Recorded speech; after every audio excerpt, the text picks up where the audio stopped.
Olá pessoal, meu nome é Fabiano Magnino, sou médico fisiatra. Estamos retornando aqui hoje para reiniciarmos mais um episódio do nosso podcast, o PodDoc, então seja bem-vindo.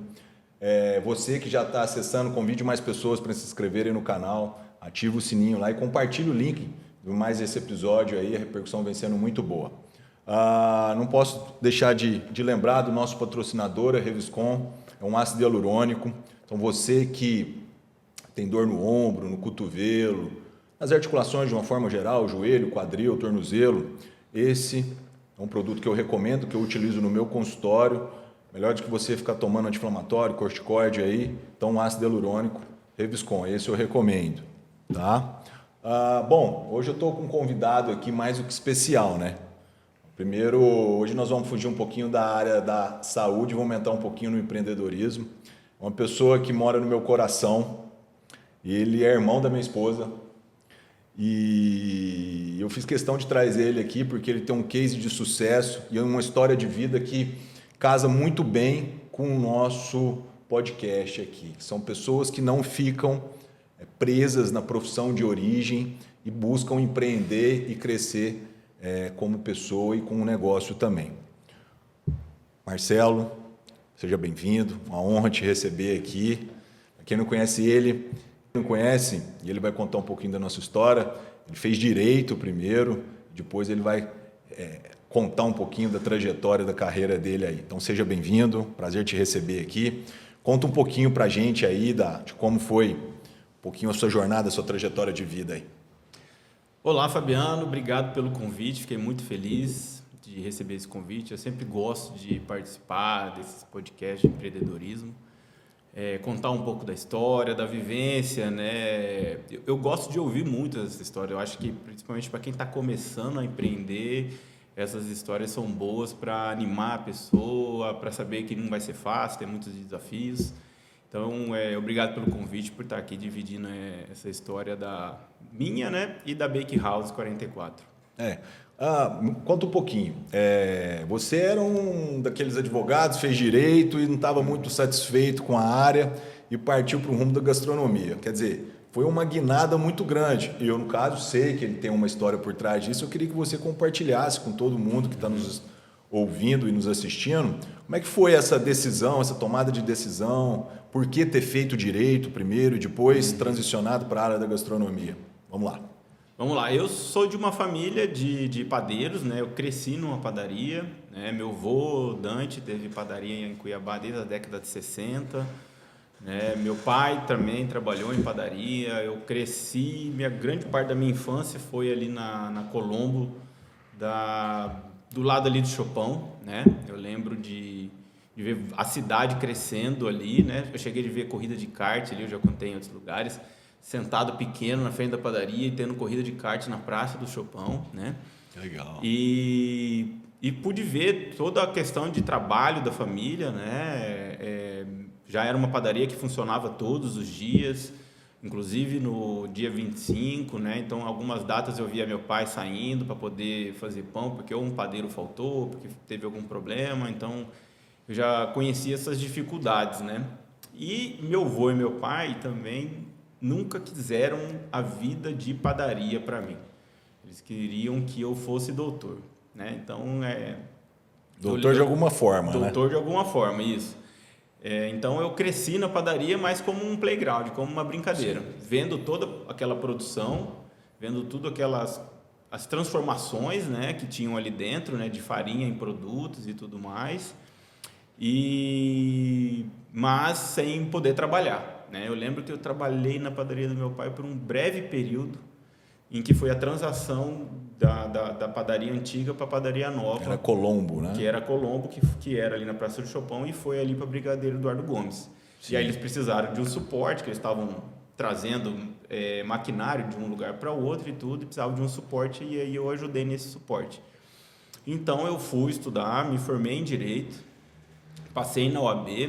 Mas vem cá, só te interrompendo aqui, mas você tinha essa coisa foi criado nesse meio, mas você acha que no seu fundo lá, você falou, poxa, eu já penso em mexer com essa área de gastronomia em algum momento da minha vida ou nunca passou pela sua cabeça? A última padaria deles eu tinha 16 anos quando foi vendida, né? Sim. Eu já tinha interesse em gastronomia, mas nada a ver com a panificação. Com a parte de panificação. Era uma coisa mais geral. Gostava muito de cozinhar, fazia muita bagunça em cozinha de casa e tudo. Gostava de fazer receitas, né? Era o início também daqueles programas de culinária que a gente vê hoje, assim, né? Todo Sim. lugar, né? Então eu já tinha esse gosto pela Vai entregar a gastronomia. idade aqui. Que programa que você via de culinária lá atrás? Tinha muita coisa, desde o Claude, que até hoje é um grande chefe no Brasil, né? Eu acho que ele foi uma das pessoas que me inspiraram bastante quando eu era pequeno. Ele vem de uma família de chefes de cozinha, ele vem de uma família em que iniciou todo esse mundo glamuroso do chefe de cozinha, né? Na TV. O pai dele e o tio dele são famosos na França por participarem de programas, né? Olha que legal. E aí ele veio para cá e já veio para a GNT. Então acho que o Claude hoje pode ser o primeiro, né, que eu posso pessoa que citar você tem como assim, referência. como referência na gastronomia de cozinha. Despertou isso aí, que né? Despertou, que me ajudou bastante a desenvolver, vamos dizer assim, receitas, né, técnicas, né, de brincar em casa, na verdade. Certo. Né? Então eu fui, né? Nunca tomei aquilo como uma profissão, era como uma brincadeira. Tanto é que você entrou no direito, né? Isso, aí eu formei em direito, passei na OAB. Você fez aqui? Fiz aqui em Cuiabá. Passei na OAB, trabalhei em órgãos públicos, trabalhei advogando, mas... Você chegou a trabalhar? Cheguei a trabalhar. Eu que sou cunhado dele, não sabia desse detalhe. Cheguei a trabalhar. Por último, que eu estava completamente, que eu falo, né? Você fica perdido mesmo. Não sabia, não me encaixava, parecia que eu estava... Não fazia parte de você, né? Parecia que estava sem oxigênio. Mas vem cá, durante a graduação você já sentia isso ou não?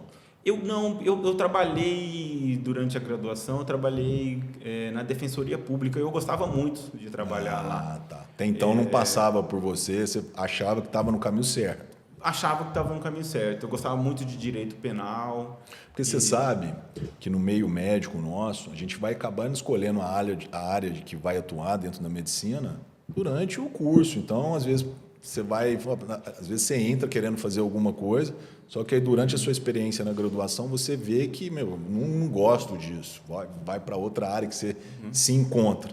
Isso não passou com você. Você gostava mesmo da faculdade, você se via como um advogado. Sim. Eu me propus a fazer e eu, responsável, vamos dizer assim, né? Não vou falar que eu sou grande estudioso, mas responsável, eu levei a sério a faculdade, né? Dificilmente pegava uma dependência, nunca reprovei, né? Então eu gostava de direito penal. O direito ele é bacana, eu acho que é um curso que eu acho que devia ter acho que todo mundo devia ter. Todo mundo. Na escola. Concordo com você, pelo menos alguma noção, né? Porque tem muitas coisas muito importantes ali, né? Então, fiz essa faculdade, terminei, fiz a OAB, passei. Que ano foi isso? Aí você me pegou em, acho que é 2009. 2008 e 2009 eu me formei. Bacana. E... como eu disse, estou completamente perdido, não me achava na profissão. Por último... E você chegou a passar no OAB, é muito difícil, né? Passei na primeira prova. Olha aí. Na primeira prova ainda. Muitos não conseguem, né? Muitos não conseguem passar no OAB de cara, assim. Então, eu era estudioso. Sim. Era, vamos dizer assim, responsável. Eu sabia da responsabilidade que eu tinha ali. Entendi. Né? Mas chegou um momento que realmente eu não me achava na profissão. Eu realmente percebi que não era aquilo que eu queria. Por fim, minha mãe é concursada, né? Então eu ainda tentei prolongar ali, estudando para concurso. Mas nesse período foi o período que a paixão pela gastronomia ficou mais forte, né? Tá, conta isso pra gente, que isso é um ponto fundamental. Quando que você deu aquele start em você? Falei, cara, preciso mudar, preciso transicionar minha vida, preciso de algo mais. Quando que foi isso? Como é que surgiu? Conta pra gente aí, porque eu não sei dessa história, eu tô curioso pra saber. Então, foi uma coisa meio assim, com vergonha, né? De mudar de profissão. Né, de como falar com a família sobre mudança de profissão. Já tinha aquele gosto pela gastronomia, né, que estava bem evidente, né, e procurei, assim, foi uma coincidência boa parar na panificação, porque não fazia muitas coisas envolvidas em confeitaria e panificação, Mas, assim, procurei um curso de panificação em São Paulo, procurei um apartamento. Mas já sabendo que queria essa área da panificação? Ou falou, não, vou testar ela? Isso, já sabendo o norte, assim, né? Sim. Teve uma oportunidade na época de tocar uma padaria, né? Uma pessoa me deu essa proposta e aí eu aceitando, eu fui atrás desse desafio, porque eu queria aprender, eu queria fazer, eu não queria administrar, né? Então, ali eu fui atrás de um curso de panificação em São Paulo, fui atrás de apartamento e quando eu estava perto da data, falei a novidade, vamos dizer assim, comuniquei a novidade para a família, né? Ah, então você já estava com esse gantilhado de aí que você foi contar. Isso. Tava realmente sem jeito de falar, com vergonha, né? Na época eu já tinha mais de 30 anos, né? Foi em 2015 que isso aconteceu. Então, assim, é uma decisão muito difícil, a mudança de profissão, principalmente falar assim... uma guinada total, né? Sou advogado formado na OAB, né? E vou virar dono de padeiro, né? Porque eu fui fazer curso de panificação. Sim. Então, eu fui para São Paulo, fiz o curso. Como é que foi lá? Quanto tempo foi esse curso? Conta um pouquinho. Não, foi um curso na escola do Rogério Shimura. Sim. Né? Que é um padeiro japonês muito famoso em São Paulo. Ele tem uma escola chamada Levan, Escola de Panificação. Fiquei lá um mês fazendo um curso intensivo, né? De lá eu conheci o Pedro Calvo, que era um dos professores e proprietário de uma padaria lá em São Paulo. Sim. Trabalhei com ele lá durante 5 meses de auxiliar de padeiro. Foi uma experiência muito bacana ver como é que funciona realmente uma padaria. Sim. O curso ele é completamente diferente da vivência da padaria, né? A padaria, a vivência dela é um negócio, né?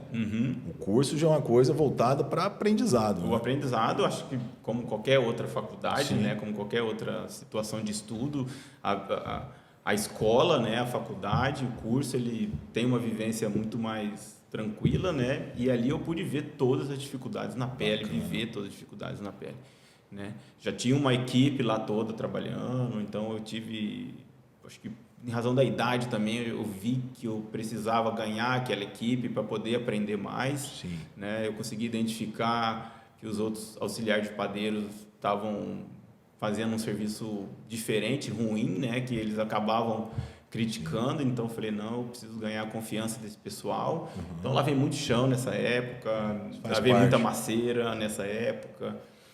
Ganhei a confiança deles e eu saí de lá com um aprendizado, né? com uma não só da especialidade de panificação, mas como um homem também, creio eu, né? Sim, e da dificuldade, né? Sim, a dificuldade faz...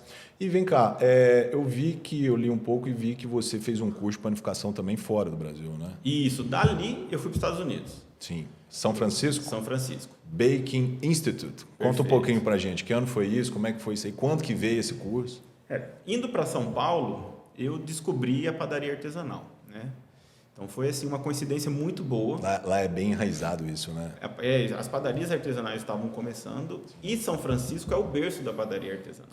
Assim. O que acontece? Na França, na Itália, que são países em que a panificação é muito forte. O famoso pão francês, né? Fazer o pão de fermentação natural ou seguir algumas técnicas é normal. Lá é normal. Lá o pessoal gosta de pão bom. Então, você tem que ter uma farinha de qualidade, um curso, formação de padeiros de qualidade, seguir aquilo, porque senão o pessoal bate lá, vai quebrar sua vidraça se você fizer alguma coisa errada. O Brasil e os Estados Unidos, como outros países assim que são muito grandes, muito populosos, eles começou a ter um problema do quê? De facilitar a mão de obra e a produção de produtos, né? E aí o que aconteceu? Caiu a qualidade da farinha, caiu a qualidade da mão de obra, caiu a qualidade do produto final, né? Então, nos Estados Unidos, você imagina que ou o Brasil, você tem pré-mistura para isso, pré-mistura para aquilo, enriquecedor disso, enriquecedor daquilo, né? Conservante disso, conservante daquilo. Então, essa parte da panificação, ela ficou um pouco esquecida. Sim. E em São Francisco foi aonde, vamos dizer assim, ressurgiu a padaria artesanal para o mundo. uma outra roupagem, trazendo todas as técnicas francesas, italianas, alemãs, né, de como trabalhar com um pão, o fermento natural. Então, quando eu fiquei sabendo de tudo isso, eu descobri uma escola lá, comprei o livro lá em inglês ainda para poder aprender as especificações técnicas, né, para poder fazer o curso lá. E eu fiquei 3 meses nos Estados Unidos. 3 meses. Beleza. E, tipo assim, e essa diferença desse curso de lá para esse de São Paulo era gritante ou não tinha nada a ver? Explica pra gente. Era muito diferente, né? Parte do curso no Brasil falava-se também de padaria brasileira, de salgados, né? Lá eu foquei mais no que eu achei que seria a grande sacada de trazer para Cuiabá. Então, se eu estou entendendo bem a nossa conversa aqui, em São Paulo foi uma graduação e lá você se lapidou, fez tipo uma pós-graduação na panificação, uma lapidação. Perfeito. Acho que essa analogia fica boa, perfeito. Né? Em São Francisco eu identifiquei o que eu queria fazer. Mas São Francisco também, né?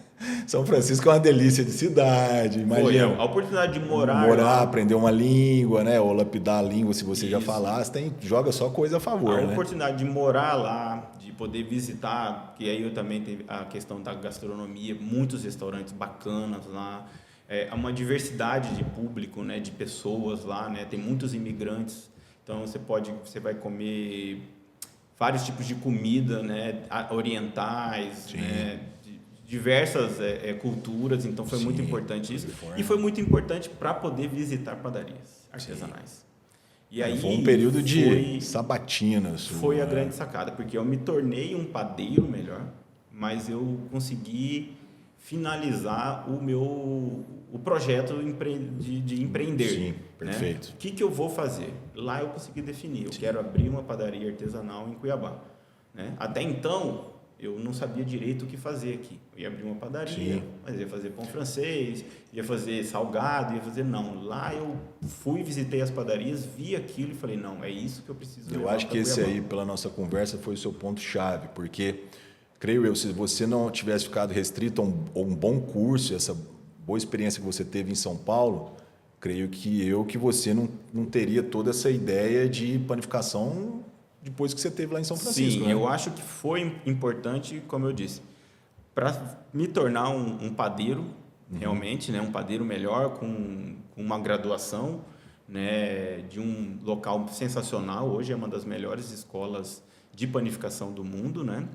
E facilita muito em razão por ser inglês, né? O dono da escola é o Michel Soares, que é um padeiro francês que mora em São Francisco há mais de 30 anos. Inclusive, hoje, os 2 únicos lugares que tem essa escola é lá em São Francisco e em Curitiba.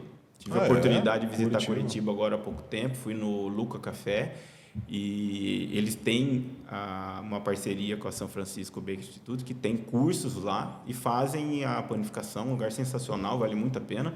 Inclusive o padeiro-chefe lá, o padeiro-professor lá, o Eduardo Padeiro, que é formado lá em São Francisco, né, e fez essa ponte com o Michel Soares para levar a escola para lá. Então, lá eu consegui realmente me tornar um padeiro, um profissional de padeiro melhor e trazer o negócio. A metodologia deles. Né? Fazer o meu projeto de negócio. Já estou vislumbrando aqui vamos trazer um curso desse para cá, aqui para o Mato Grosso. Sempre foi meu desejo, né? Na verdade. Eu como empreendedor que a gente já está matutando coisa aqui. Sempre foi o meu desejo ter uma estrutura que eu pudesse, por exemplo, ministrar cursos, coisas pequenas, não cursos muito profissionais, mas aqueles cursos de 1, 2 dias em que o cliente, né, que eu vou te adora falar, as nossas coisas, pode meter a mão na massa. Te conhecendo bem igual eu te conheço, cara, isso está no seu perfil. Você tem uma pessoa, pessoal, que tem a paciência de pegar na mão, ensinar, um cara, deu para notar que é muito educado e muito calmo, né? Então, cara, combina muito com você. Tô falando palavra de professor aqui. Então, é uma coisa que você deveria pensar, né? Sim. Vem cá, e agora? E o nome Bake House, de onde veio? E por que o número 44? Conta pro pessoal, tem muita gente que não é daqui de Cuiabá, que nos assiste. Eu já sei um pouco, mas gostaria que você falasse para a gente um pouquinho do porquê do nome, em inglês, inclusive, e o porquê do número 44. Maravilha. Quando eu saí daqui de Cuiabá para São Francisco, eu já tinha um ponto alugado. Sim. Né?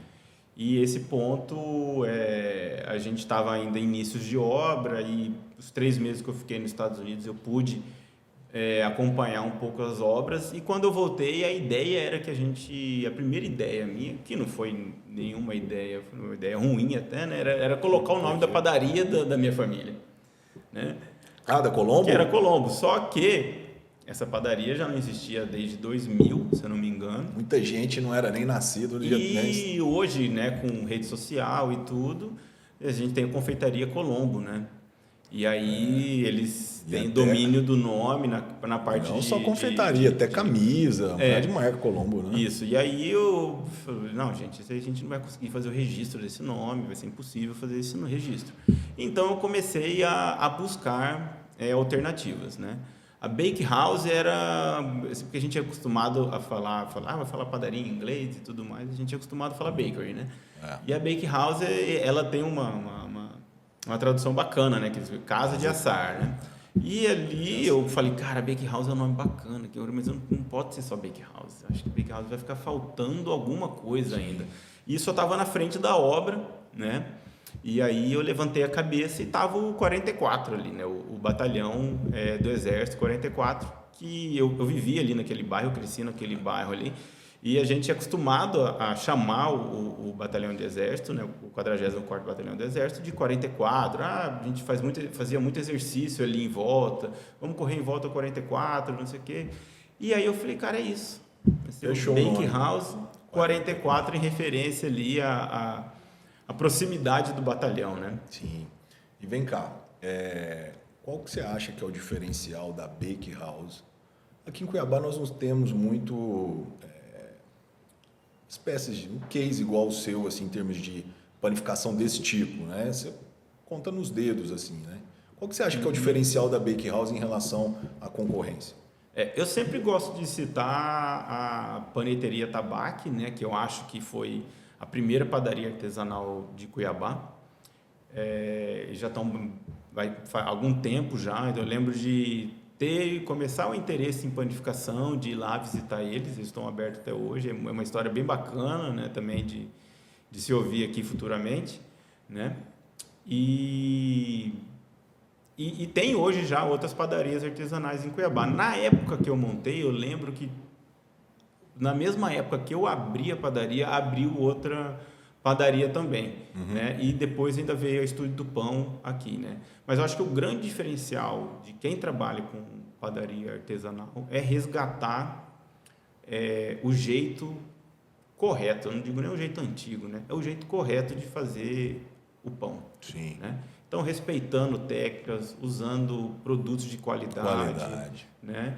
Tudo para o quê? Para oferecer no final para o cliente o que tem de melhor. Então, o diferencial de quando eu pensei em padaria artesanal era realmente de resgatar, ajudar a resgatar. Não que eu vou resgatar tudo sozinho, né? Mas ajudar a resgatar. Por quê? Porque, como eu disse antigamente, um pouquinho antes, o pessoal está usando pré-mistura, está usando isso, está usando aquilo. Então, o que eu pensei? Eu falei, gente, eu preciso resgatar o jeito antigo de fazer pão, o jeito certo de fazer pão. Para quê? Para atingir a pessoa no melhor. Saúde com comida boa. Perfeito, entendi. Bom, sabe uma coisa que eu noto aqui de todos os convidados que vêm aqui? Eu já trouxe colegas médicos que empreendem, são donos de hospitais, que lançaram cartão.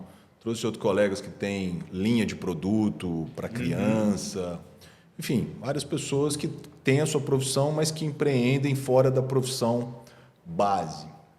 E todos me falaram, e foi unânime, e eu estava refletindo aqui agora você falando, que todos buscaram uma especialização, buscaram pessoas que mostraram para ele o caminho da pedra. Com a sua história aqui, eu vejo assim, você não abriu uma padaria de Alegre. Falei assim, eu vou abrir uma padaria artesanal e vou pegar um padeiro, ou, por exemplo, no caso lá de vocês, ter o padeiro lá e já trabalhou com seu pai, né? Hoje eu tenho, uma coisa curiosa para falar, né? Como teve família no ramo, né? Hoje eu tenho ex-funcionários do meu pai hoje na estrutura. Mas quando eu comecei, foi uma coisa meio sem preparação. Então, mas assim, o que eu quero dizer é o seguinte, mas você se foi especializar, você foi buscar o caminho das pedras para abrir o seu negócio. Você não abriu aleatoriamente. Isso, eu fui buscar Isso. estudo, né? Exatamente. Então, isso eu vejo como todas as pessoas que eu entrevistei aqui, todos foram buscar o mercado, buscar pessoas que são referências na área que você quer. Então, quer dizer assim, o que eu quero dizer com isso? Você não precisa ficar na sua zona de conforto, você pode fazer tudo que você quiser, desde que você busque as pessoas certas para te ensinar aquilo que tem que ser feito. Perfeito. Em qual linha de negócio você quer. Né? Você vê, ele está nos contando aqui, fez direito, não estava se encontrando, já tinha, no meu modo de ver, ele já tinha como propósito de vida a questão da gastronomia, você não comentou isso, mas para mim você tinha, e foi buscar as referências nesse ramo que ele queria para fazer esse case de sucesso que é hoje. Então, nada cai do céu, mas você precisa buscar a ajuda de pessoas gabaritadas para aquele negócio. Sim. Eu falei num outro episódio aqui e uma coisa que é verdade. Uma vez perguntaram para o Ronaldo Fenômeno o que ele faz para ser um bom jogador. Ele falou assim, primeira coisa é você ter um bom staff. É um cara para te pautar numa entrevista, é um cara para te ensinar a forma de você se comportar perante os outros, e isso não é, eu vou lá e vou fazer. Não, você tem que buscar a ajuda de profissionais da área específica para você abrir o seu negócio. Eu acho que isso é fundamental. Então, é uma coisa que me chama muita atenção de todos os convidados que vieram aqui no nosso programa. E vem cá, quais foram os maiores desafios encontrados nessa jornada sua aí? Porque assim, você falou, da história do teu pai, faltava o padeiro, ele tinha que ir lá assumir o negócio. Isso já deve ter acontecido algumas situações desse tipo com você. Conta um pouquinho, porque nem tudo é só alegria, né? Não, isso daí eu sofri um pouquinho. Como eu disse, eu fui buscar conhecimento. Fui atrás de bons cursos, tive experiência trabalhando em produção de padaria artesanal em São Paulo. Mas quando eu voltei para Cuiabá, terminando a obra, iniciando os testes e abrindo a padaria, eu lembro assim que no dia anterior de abrir a padaria eu não consegui dormir. Eu imagino. Fiz a preparação de tudo e aí botei cabeça no travesseiro e aí a mente não parava de funcionar. Tem aquela questão da cultura da cidade também. Uma coisa é São Paulo, aquela vida louca, o cara é acostumado com isso. São Francisco, não precisa nem falar. Para quem já esteve lá, é uma cidade, São Francisco, todas as cidades em volta ali são uma coisa de louco, né? Mas a Cuiabá é difícil, no meu modo de ver, morando aqui há 7 anos, botar esse ramo de negócio na cabeça da pessoa, por exemplo. A pessoa é acostumada a ir na padaria, pegar um pãozinho francês e levar para casa. Então, eu acho que isso aí também deve ter passado pela tua cabeça, né? Como é que eu vou instalar esse case aqui? Passou. Depois de ficar mais de 1 ano e meio nessa transição de profissão, um dia antes de abrir a padaria, eu falei, o que eu estou fazendo aqui, abrindo uma padaria, cara? Era advogado, estava no meu... formado, OAB, o que eu estou fazendo, gente? Vou abrir uma padaria amanhã. E o bacana foi que foi muito natural, abri no dia seguinte e começamos com um projeto pequeno, poucos funcionários, sem saber ainda o que fazer, né? E aí que veio realmente o grande aprendizado. Quando eu falei ali um pouquinho anteriormente que foi uma coisa sem preparação, não foi sem preparação de técnica, né? Mas foi sem preparação porque eu já não estava só padeiro. Eu já não era só um padeiro. Ali eu era também o dono do negócio. Eu era um empreendedor. Sim. E foi ali que eu comecei a minha jornada de empreendedor. E foi ali também que eu me achei, né? Legal, porque do mesmo jeito que eu adoro cozinhar, que eu adoro fazer pão, que eu adoro... fazer toda aquela transformação, né, do alimento, eu descobri que eu adoro também empreender. Eu descobri que eu adorava ser dono de padaria, que eu adoro ser dono de padaria, que eu adoro atender as pessoas, né, que é muito bacana, que eu costumo fazer até hoje, né? Então, ali eu fui ver realmente a outra coisa, que hoje eu faço mais do que pão, né? Hoje eu sou mais um dono de padaria, um empreendedor. Um empresário né, do que realmente padeiro, né? Então, nessa jornada da padaria, você conheceu a padaria pequenininha, ali a gente iniciou a nossa história. Que ano foi isso? 2016. 2016. A gente iniciou a nossa história numa padaria de 140 metros quadrados. Eu fui conhecer isso aí por volta, acho que foi 2018, se não me engano. Tinha 24 lugares. Mas foi final de 2016, né? Foi agosto de 2016 a gente começou. Bacana. A gente vai fazer 8 anos já. E como já fez 8 anos. Conta agora. um pouquinho para mim, porque eu me lembro de você com a mão na massa lá. Ah, não. Quem era acompanhou... pequeno ali, eu te via lá. Como é que foi essa transição de expandir o negócio? Isso aí é um passo além, né? Quem acompanhou esse período, né, deve ter me visto muito de Crocs, de boné e coberto de farinha, né? Sim, verdade. Então, Verdade. Acordava muito cedo, lembro disso como se fosse hoje, Marcelinho. Acordava 4h30 da manhã, dormia 10 horas da noite, eu abria e fechava a padaria. Eu lembro que no início eu não abria 2 dias na semana, eu não abria domingo e segunda. Aí o pessoal falou assim, mas você não está abrindo domingo e segunda, está descansando? Não, era o dia que eu ia no mercado, né? Todo domingo... Você estava à frente de tudo, bem dizer, né? Todo domingo eu acordava um pouquinho mais tarde, tomava café da manhã e aí começava a peregrinação de mercado, de fazer compras para a semana da padaria. E na segunda-feira a gente tinha que começar a bater as massas para que a gente pudesse abrir na terça, né? Então foi um período assim muito difícil de muito trabalho. Trabalhava 13, 14 horas por dia tranquilamente. Era uma fase difícil também social. A gente não podia, né, mais afastado da família, mais afastado dos amigos. Mas foi um período em que eu realmente aprendi tudo que eu uso hoje. Que bacana. Hoje, uma das coisas que por exemplo, eu sei se o produto foi bem feito só de olhar. Sim, sei se o produto está bom, se tem alguma coisa errada na produção do dia. Você não pegou nada pronto, né? Então, assim, isso para mim foi muito bom ter passado por esse momento, porque eu fiz tudo o que precisava ser feito, desde lavar chão, desentupir cano, pagar imposto, de contratar, né, de exame de missional, exame, né, então foi assim, foi todo o processo ali, foi como se fosse um intensivão. Que legal. Né, que me transformou num empreendedor. Eu acho assim, hoje, fazendo analogia com a minha profissão, eu me recordo do meu R1, meu primeiro ano de residência. Para quem é médico e sabe como é que é uma residência médica, o R1 você faz tudo. Uhum. Então, o médico que eu sou hoje, com certeza eu devo muito ao meu R1, a minha residência, que era um hospital enorme, de 10 andares, atendia mais de 240 cidades e para 30 leitos você tinha 2 técnicos de enfermagem. Uhum. Então, quem tinha que colher gasometria era nós médicos, quem tinha que rodar eletrocardiograma era nós médicos, quem tinha que empurrar a paciente com maca até no primeiro andar para fazer tomografia era nós médicos, residentes. Então, eu vejo que quando você põe a mão na massa mesmo, aprende tudo, desde os serviços mais básicos, eu acho que isso é fundamental para o sucesso profissional. Quando você pega uma coisa muito pronta e vai assumir aquilo, é onde a coisa às vezes não anda bem, porque às vezes falta alguma coisa ali e você te pega de calça curta. E eu acho que isso é bem interessante, fazer essa analogia com a medicina aí, que eu acho que casa bem com isso aí. Foi. Durante esse período, os 3 primeiros anos da padaria, eu fui quem abriu e quem fechou e quem foi responsável por toda a produção. Certo. Ou seja, nesse período, se acertou fui eu e se errou fui eu também. O único responsável, né? Vamos dizer assim. Que acontecia já chegava um dia, programei alguma coisa errada aqui, o forno não está ligado, a fermentadora não estava funcionando, e aí chegava, amanhecia, não tinha pão no dia seguinte. Nossa, então, pode acontecer isso hoje? Pode acontecer isso hoje, né?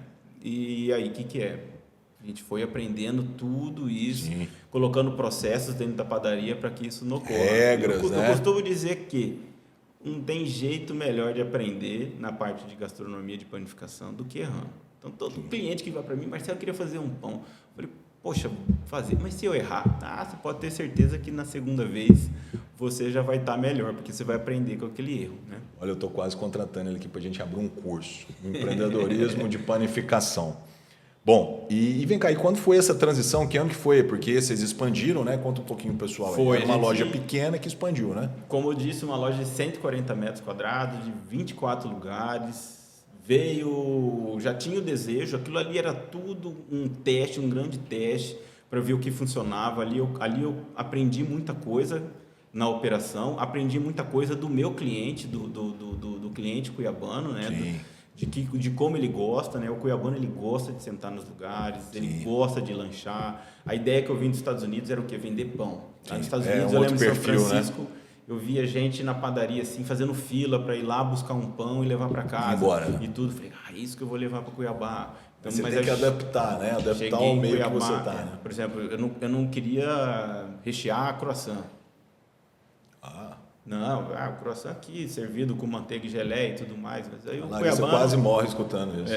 Aí o cuiabano virou para mim e falou, não, mas, né, abre aqui, vamos colocar um presunto e queijo, né? E não sei o que e tal. Né? Hoje eu devo ter mais de 20 tipos de croissant recheados no nosso cardápio. Então foi um grande aprendizado a padaria pequena. Os 5 anos que eu fiquei lá. Que legal.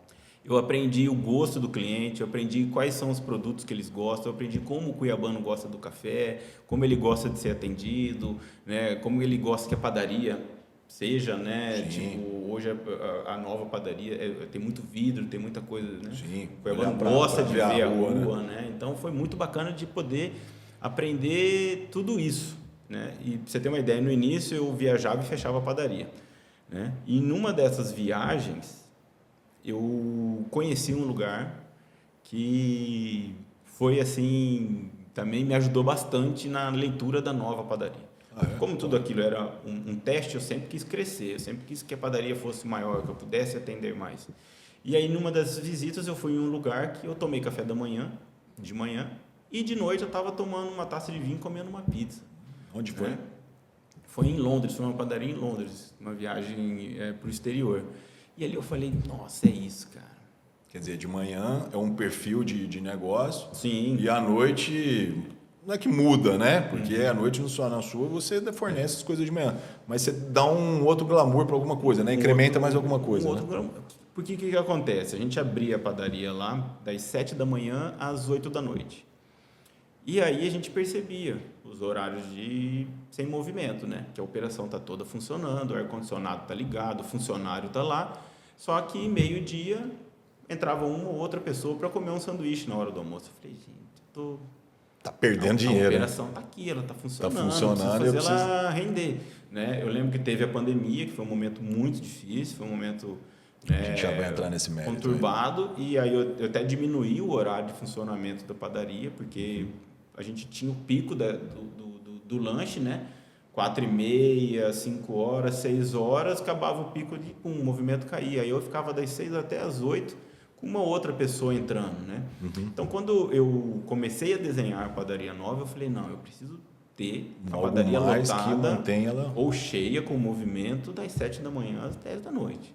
Eu preciso ter opções no cardápio que vão fazer com que o meu cliente esteja aqui. Sim. Das 7 da manhã às 10 da noite. Então, a padaria nova, a gente vem com cardápio de almoço, a gente vem com cardápio de pizza. Isso a gente está falando de que ano já?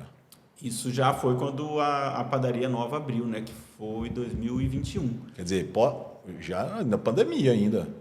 2021, 22, 23. Isso, foi logo depois, assim, a gente abriu já no final da pandemia, quando já estava com as vacinas. Já com a 2020. Questão da... 22, 23 para 20... É isso mesmo. Já não estava em lockdown, só com aquelas recomendações de máscara, de álcool em gel. Já tava, E conta aí rapidinho pra gente, como é que foi esse período da pandemia pro seu negócio? Eu não posso... Foi um período muito difícil. Creio eu de aprendizado também, né? Foi um período de muito aprendizado. A questão do delivery, eu acho que você pode contar um pouquinho pra gente aqui, né? Foi como eu lhe disse para você, eu me transformei padeiro e depois eu vi que eu gostava de empreender também.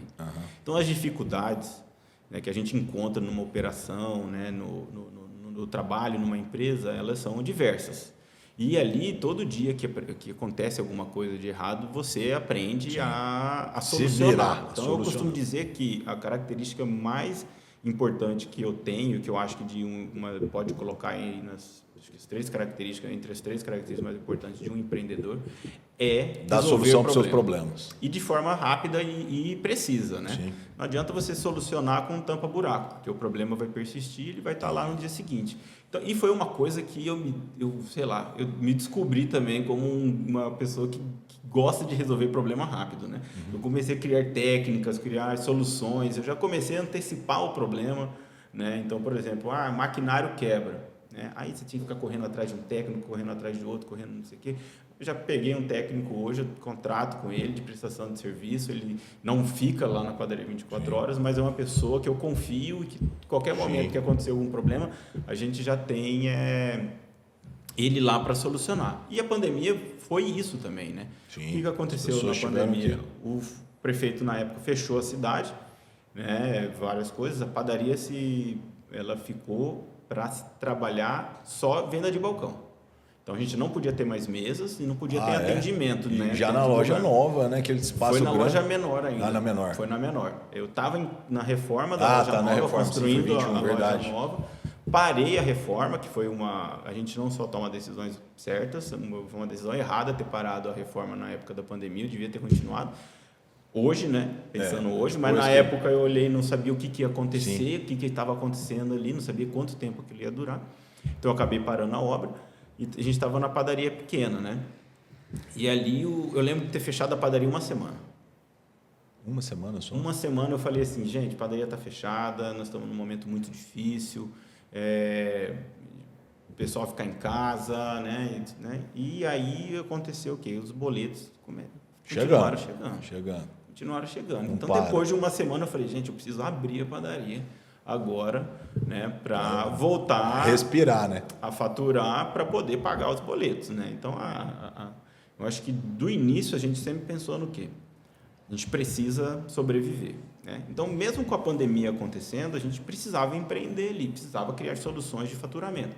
O meu grande faturamento ali era o quê? Atendimento de mesa. Era você ir lá, comer um croissant recheado. E isso acabou. Tomar um café, e isso acabou. Mas a gente, empreendendo, querendo criar soluções, a gente foi ver. Então, a gente começou a trabalhar com muitas encomendas, né? A gente percebeu que muitas famílias estavam juntas, reunidas em casa, não saíam para lugares, né? Mas eles tentavam ficar restritos num ambiente só e faziam festas, faziam reuniões ali. Um círculo familiar para poder, né? Não ficarem muito isolados, né? Então, a gente fazia muitas encomendas para entregas. Começamos a trabalhar com cestas de café da manhã. Você teve que se reinventar, né? Eu acho que muita gente de negócio teve que se reinventar. Todo mundo teve que se reinventar. Esse eu acho que foi o lado bom da pandemia, né? Que abriu, por exemplo, essa questão dos motoboys, do delivery, né? Era uma coisa que antigamente, antes da pandemia, não tinha tanto assim, né? Eu acho que com a pandemia o negócio explodiu, quer dizer, acabou gerando muito emprego para muita gente, né? Isso era uma tendência, só que com a pandemia essa tendência ela meio que acelerou. Ela, vamos dizer assim, é uma coisa que iria acontecer, mas com a pandemia ela aconteceu mais rápido, né? Então as pessoas não saindo de casa e pedindo, né? Pedindo em casa, né?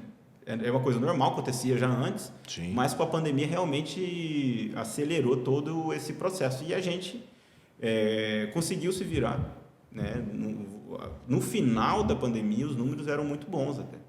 A gente estava com uma operação mais enxuta, a gente não tinha mais muitos gastos com manutenção, por exemplo, nenhum prato quebrou nessa época, copa, essas coisas, né? Reposição, a gente tinha uma equipe mais enxuta também. A gente frequentando até material de limpeza, vai tudo nisso aí, né? Sim, então o faturamento caiu, mas as despesas caíram também, diminuíram também. Então a gente acabou fechando todo esse período com um resultado final bom, muito bom. Me conta pra gente, hoje você tem quantos funcionários lá? Eu saí de 15 funcionários, né, que no final de 2021, quando fechei a padaria pequena, né, que a gente funcionou um domingo, folgamos na segunda e terça-feira abri uma padaria nova. Sexta-feira abri uma padaria nova. Então a gente ficou segunda, terça, quarta e quinta fazendo treinamento com novos funcionários, limpando, abastecendo geladeira e tudo mais para abrir numa sexta-feira. Que assim, não podemos ficar sem faturar. Sim. Era coisa primordial minha, né? Então a gente tocou toda a obra, como eu disse, parei a obra. Quando eu voltei à obra, tudo estava mais caro. Em Cuiabá teve um boom de construção na época da pandemia. Sim. E aí o que acontecia? Quem produzia todo esse material para a obra, a indústria dele parou.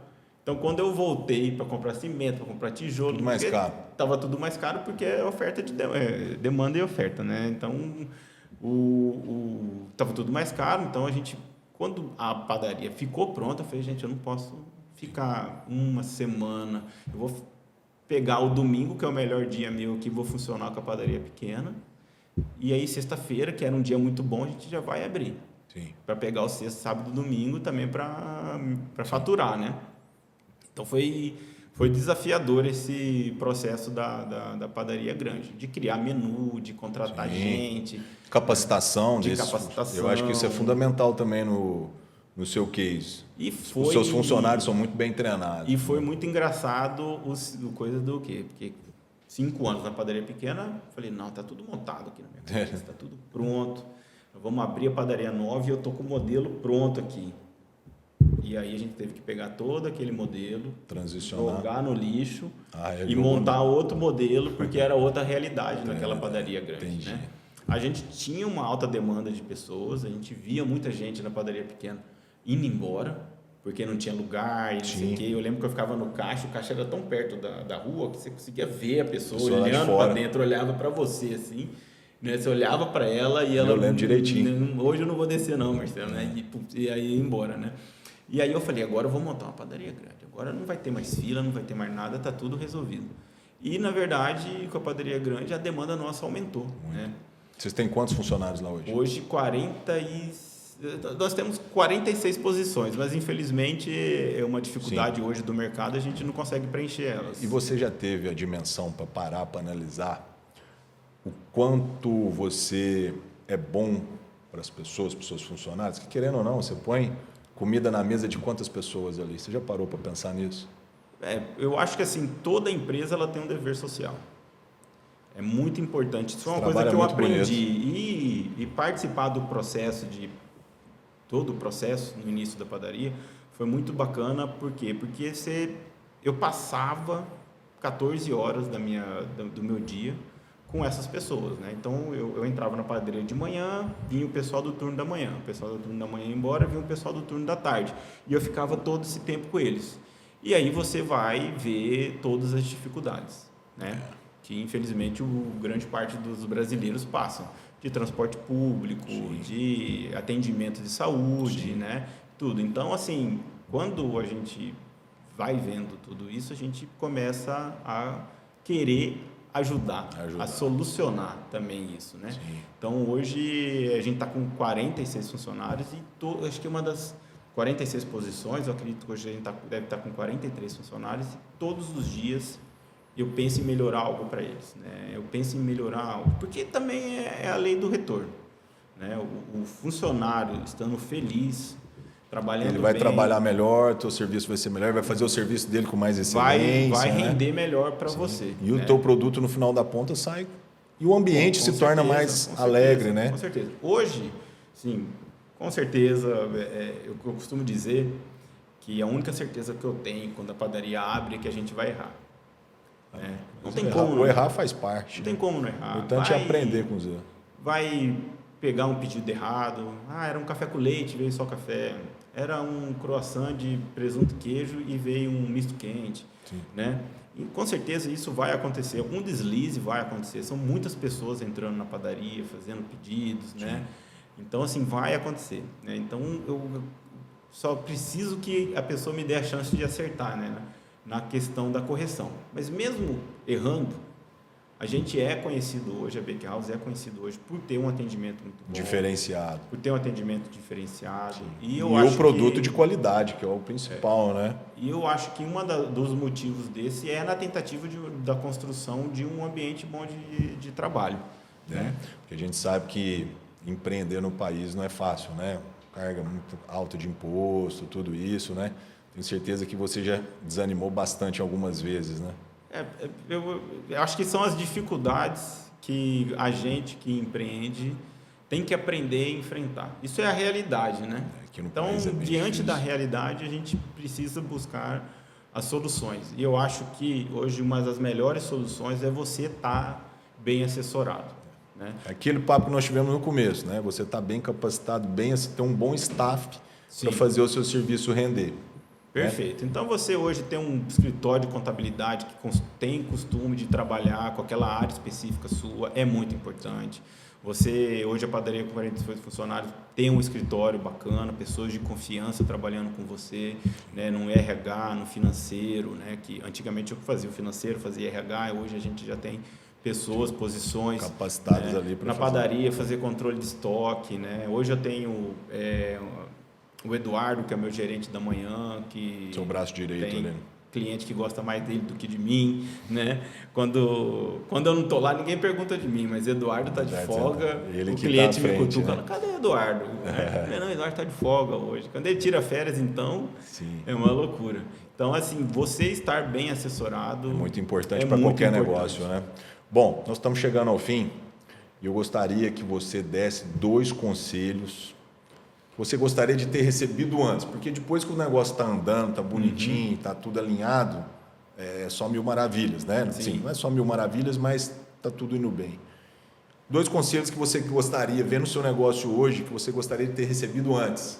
Tipo assim, olha, já abra grande ou não, mantenha pequeno, sei lá. Abrir grande não, né? Eu acho que foi muito bacana. Essa transição do menor. Apanhar um pouco é bom, né? Se apanhar, você aprende, o couro fica bom. Então, acho que você passou por isso. Acho que isso seria... Sem esse aprendizado, sem apanhar, eu acho que apanhar Quem viu o nosso primeiro episódio sabe da história, né? Eu já remei muito. Mas dá 2 conselhos aí que você gostaria. Vem alguma coisa na sua cabeça que você gostaria de ter recebido antes? Tipo assim... não devia ter feito direito, não sei, alguma coisa assim. Eu acho que... área de funcionarismo público. 2 conselhos que eu hoje daria para eu ontem, né, vamos dizer assim, seria ter me dedicado a área de gastronomia do início. De forma mais precoce, eu acho que... Eu não sei se eu estaria, né, porque eu acho que a história, ela é escrita desse jeito. Sim. Então, eu não sei se eu tivesse começado lá com 18 anos a estudar gastronomia, panificação, se eu estaria nesse lugar onde eu estou agora, se eu seria dono de padaria, né?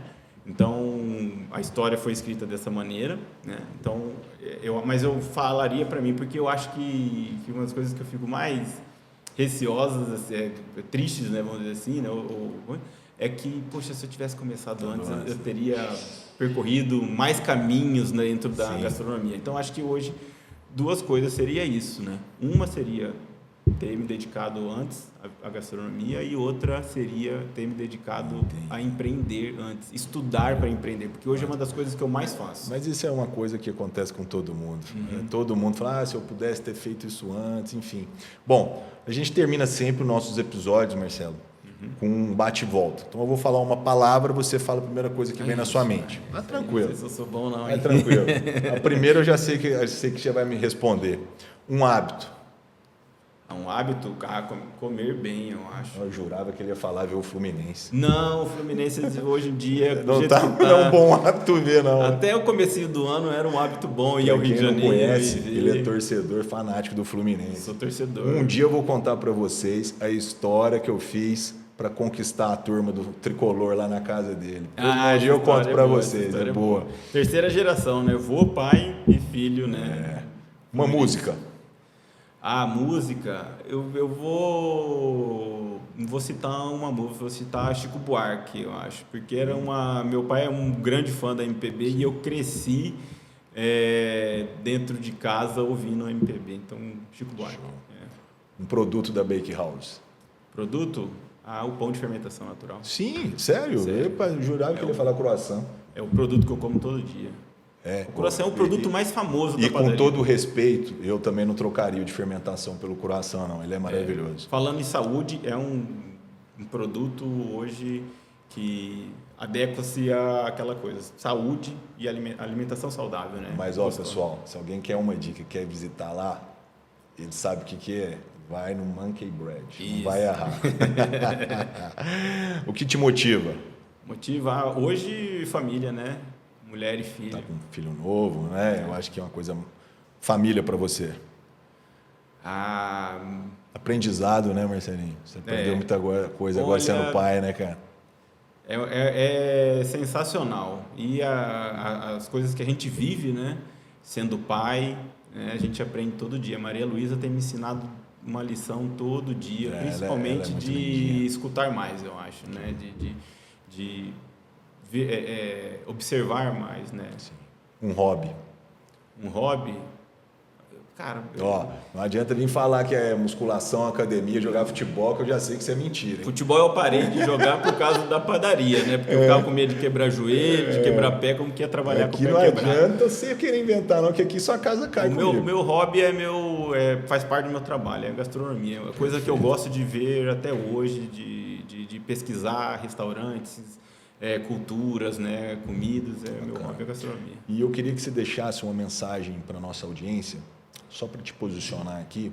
A gente tem muito aluno de medicina que acompanha a gente, pessoas que às vezes têm receio de iniciar um negócio, ou pessoas que estão já em um negócio e estão infelizes. Uhum. Cara, que mensagem que você deixaria para essa audiência nossa, de uma pessoa que ralou muito para estar onde está, sua história é muito bonita, que teve que dar um passo atrás para estar onde está.